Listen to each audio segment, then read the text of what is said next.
Alright, so this is like a beta test for this type of video, and this was mainly inspired by 7 Deadly Sins Grand Cross, just because I've always been a fan of how they narratively tell stories and incorporate the battles with those stories.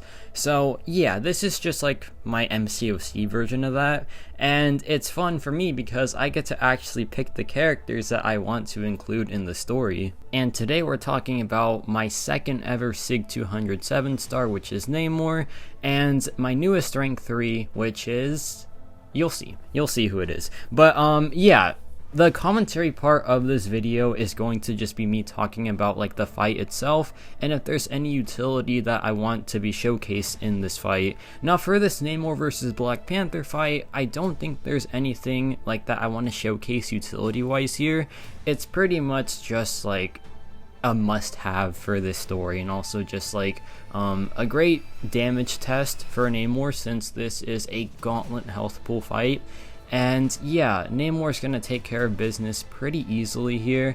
The Black Panther buff, it was supposed to be like a hybrid buff, but I don't think it did like any favors for him on defense. And you want proof? Well, here's your proof right there. NAMOR, incredible champion.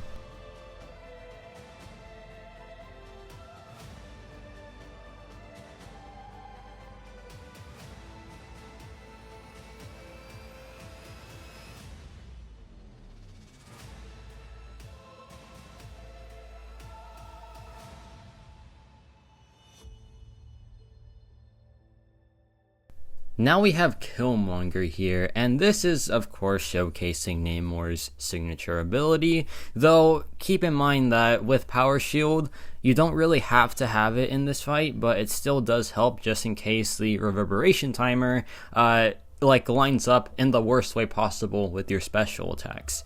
However, NAMOR has just always been a good Killmonger counter. I think he is definitely one of the stronger ones out there to this day, and even though that there are a lot of mutant champions coming out that just counter this guy completely, NAMOR always just has that special signature ability that even Dazzler couldn't copy fully, because with Dazzler she only takes no damage from physical attacks. So yeah, NAMOR's off the hook there since he just takes no damage from any attack, which is, you know, that's universal, that's timeless in my opinion. So like that's why I think NAMOR, I don't know, man, I feel like he will just never be a bad champion in my eyes.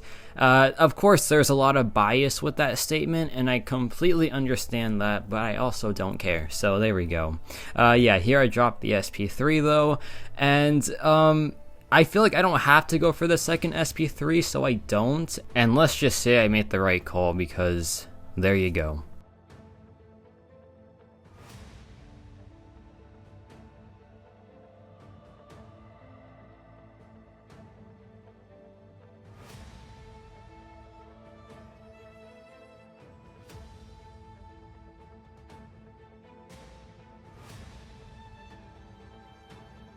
Now, Jabari Panther's always been an interesting fight for NAMOR since you want to like have the opponent purify your debuffs, but if she purifies too many debuffs, she goes into the Huntress mode, and that mode just isn't fun to deal with because she turns off your dexterity, which I just don't like that, right? I know a lot of defenders have that these days, but that doesn't mean I'm just used to it. I very much do not like it still to this day.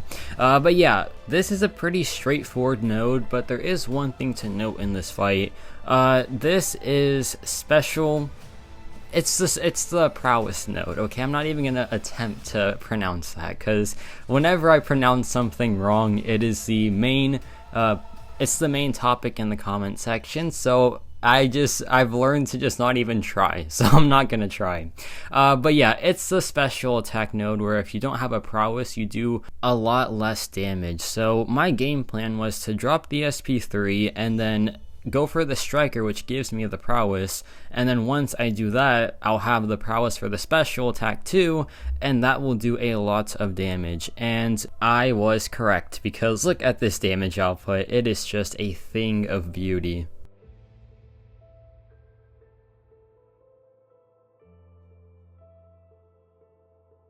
And here we have part 2 featuring my newest rank 3, which is Atuma. Now this rank 3, you probably could have guessed from a mile away because, you know, water character, it just fits the bill really well.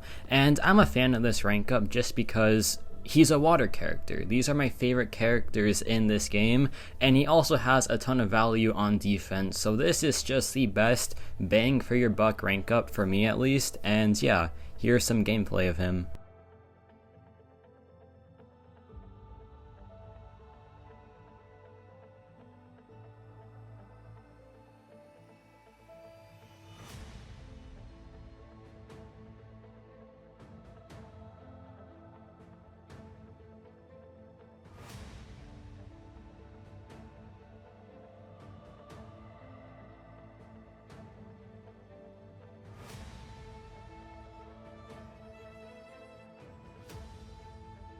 Now we're starting off Atuma with a bit of a hard fight here, for him at least, because I just learned this recently, by the way. Atuma's special attack 1 is energy damage, and I'll be honest, I don't understand that, because where is the energy, man? Like, that's just water. But yeah, it did make this fight a bit more difficult than expected. However, Atuma has a trick up his sleeve that is honestly a bit underrated. So whenever he is above 10 hydration, he is fully immune to incinerate, which is fantastic, but keep in mind, every time this triggers, he does lose 1 hydration, so it only lasts for so long unless you can just upkeep it as much as possible, which I try to do in this fight. Additionally, he does have access to true accuracy, which is the perfect counter for this can't touch this node. And yeah, he gains a lot of them, like a bit overkill if you ask me, but then again, better safe than sorry. But yeah, once you get into the rhythm of this fight, you just hard counter everything difficult about it, like the evade, which is a 50% evade chance, by the way. It is pretty massive. So yeah, I honestly became a much bigger Atuma fan after doing this fight, just because it really did showcase just like what this champion does well, and it's countering evade and auto block, and also just having, you know, access to some good immunities, some good resistances, and being just like filled with water, right? Like that's the best part, if we're being honest, about this character. Like nothing really tops that. But also quick shout out to his regen, which is honestly really helpful throughout this matchup because it heals back some of the incinerate damage if we took any, and yeah, it's just a nice way to keep up his health. And this fight is just about over now.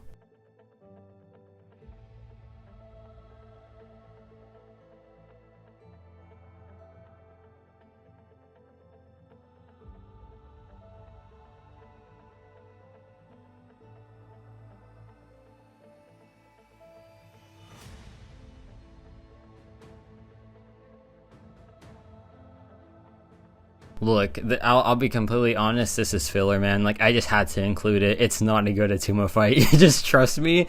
Skip, like, 3 minutes, because this is a 3-minute fight. It is just meat slapping meat, man. Like, that's just what it is, right? I'm just gonna be honest.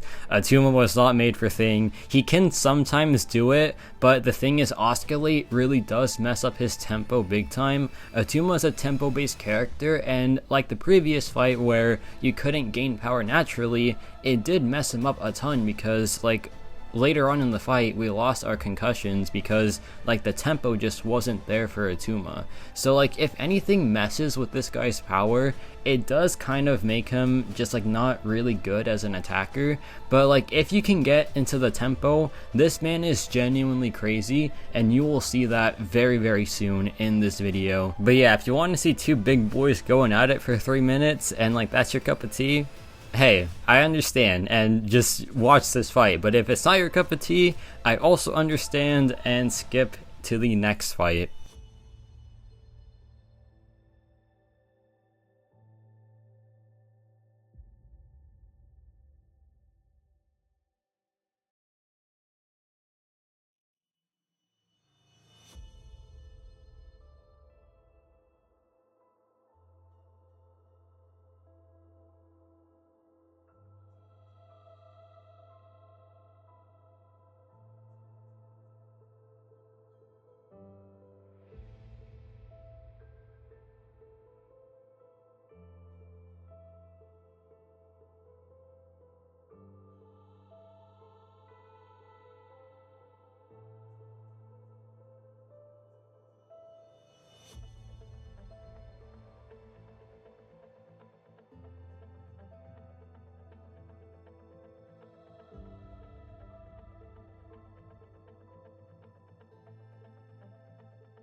This is a really good one right here. This is showcasing his ability to purify any non-damaging debuffs off of him, and also a good showcase of that track accuracy, which you definitely need for this fight, because Reed Richards, whenever he is, being attacked, he has a chance to evade per non-damaging debuff on the opponent, and that counts for Atuma's concussions as well. So yeah, you want to have the true accuracy up pretty much all the time, which Atuma can get pretty easy access to, thankfully, because when we're purifying those non-damaging debuffs, we do get a lot of concussions and we get some extra true accuracies right there. So yeah, this is a really solid Atuma matchup, and he's honestly pretty good for like most of the Fantastic Four, just not really Thing, but to be fair, he is the most difficult one out of all of them, which does make sense. But yeah, this fight is honestly a really fun one, because he is just walloping Mr. Fantastic here. Like, the concussions are just skyrocketing. This man has like 40 true accuracies. He is just hard countering this matchup completely, and it is just an absolute thing of beauty. But there, I dropped the heavy attack again, go for an intercept, get the relic going now, and I dropped the heavy attack one more time, and that should just about do it.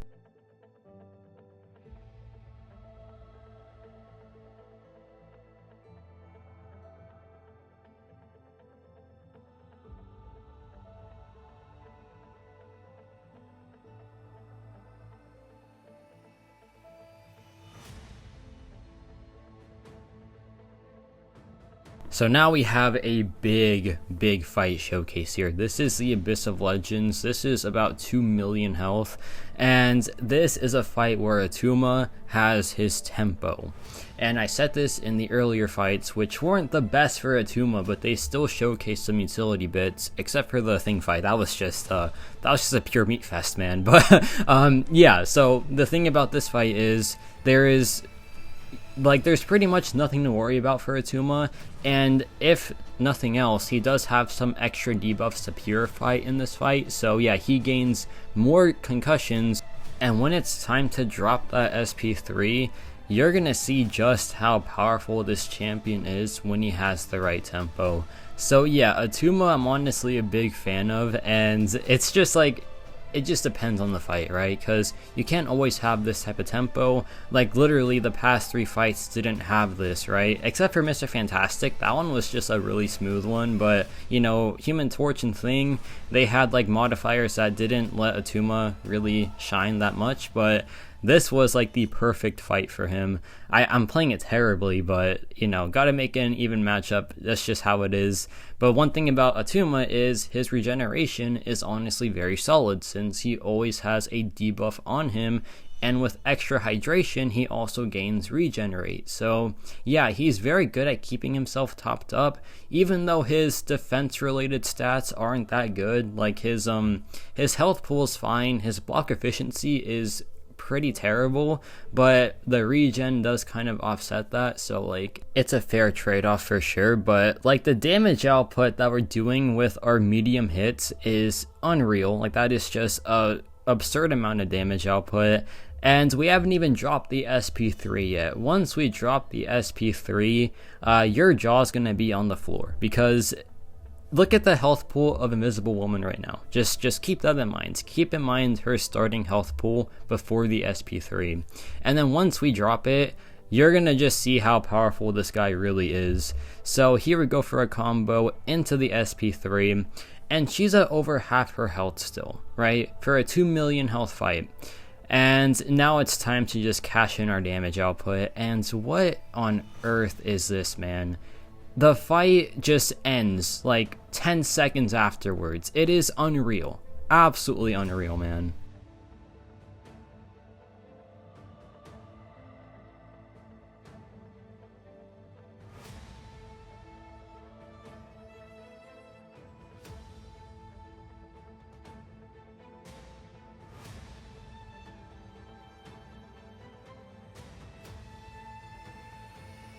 Now, if you know Namor, you knew that this was coming from like a mile away. This man beefs with everyone in existence, so yeah.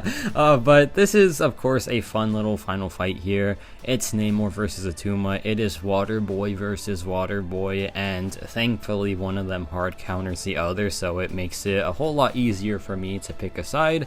But yeah, this is Namor in his best matchup, right? Like, he was designed to counter these type of champions, but the thing with Namor is he goes beyond that, and that's why I do appreciate him a lot more than these other newer champions that like do the same thing. Because yeah, with like 2019 characters, like 2020 characters, balance just wasn't really a thing, right? And it's funny because Namor did get rebalanced, but they didn't touch his best feature. So yeah, it's just nice to have a character that can just, you know, do something that is so universally good that I just feel like he is so hard to make irrelevant. But yeah, here I dropped BSP2, beautiful 220,000 crits, and this one's done, just like that. And Namor reigns supreme, like always. Thank you very much for watching this video, and yeah, let me know your thoughts on this type of video in the comments. I'm gonna read it. I read all the comments, I just suck at responding to them, but you already know that by now. But yeah, I enjoyed making this. I don't know if people will enjoy watching it, but there's only one way to find out, right? So yeah, let me know your thoughts on this video, and yeah, that's about it for me.